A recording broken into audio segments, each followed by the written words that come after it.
Hi everybody, welcome back to another video. In this video, let's look at a few tricks again to drive away our worries and anxieties. So what has your experience been for observing your anxieties, your worries, or the people surrounding you? Imagine a mother sitting at home whose son has just left for school.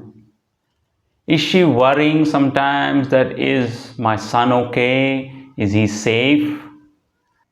Imagine a mid-aged man who's at work but his father is sick at home. Is he worrying about his father? Is he okay? Is he safe? Does he need anything from me? You notice these worries, these anxieties. Sometimes they don't let us do what we are doing, and we realize that we were worrying for nothing. Everything went well. The child who went to school came back home just fine. The mid-aged man who was worrying about his father's health, when he came home and met his father was just okay. So when you have these current anxieties and worries, how do you take care of them? How do you let them go away? Is there a trick? Well, let me share a great trick with you. The trick is just get busy. Not just busy, get very, very busy. One should have no time left for any worries. Peace is found in libraries and laboratories because the men and women there are too preoccupied with their work or their research or their reading. They don't have time to worry about themselves or the other person. People who do research rarely have nervous breakdowns because they don't have time for such luxuries. Why does keeping busy help drive away the anxieties or the worries? Here lies the secret. Your mind cannot focus on two thoughts together. You can test this theory on yourself right away. Think about your front door of the house, and now think about what is it that you have to do next day in the morning.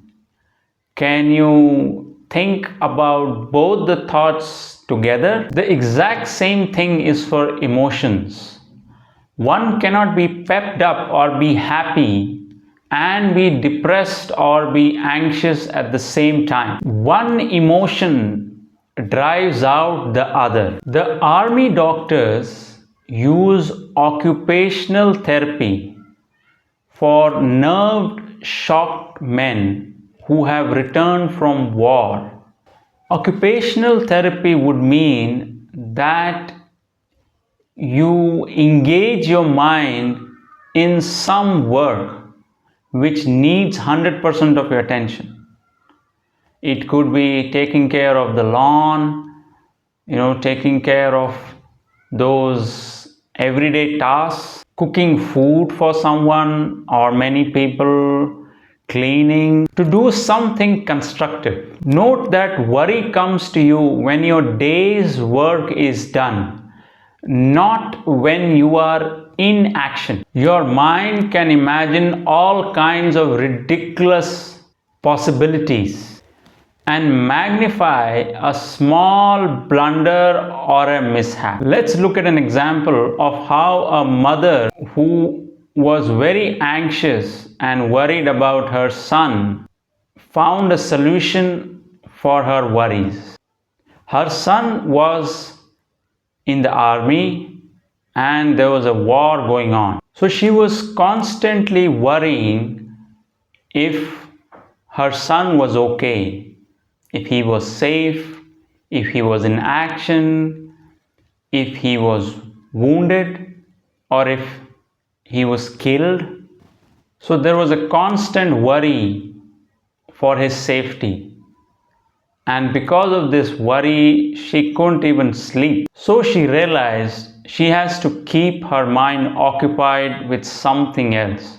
And she needs to keep her mind really busy. So first, she fired her maid and started doing all the jobs at home. But still, that didn't help because she found out that she could work without making her mind fully focused on that work.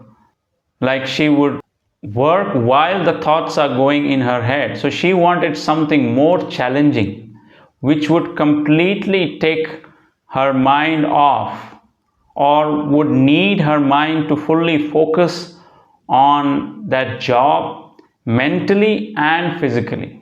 So she went out and took a sales job. In that job, she was fully occupied all day long. She would go in the morning and she would be busy with queries from customers, helping the store, taking care of administration. With her demanding job, she got so tired that as soon as she came home and lied down on her bed, she just fell asleep within a second.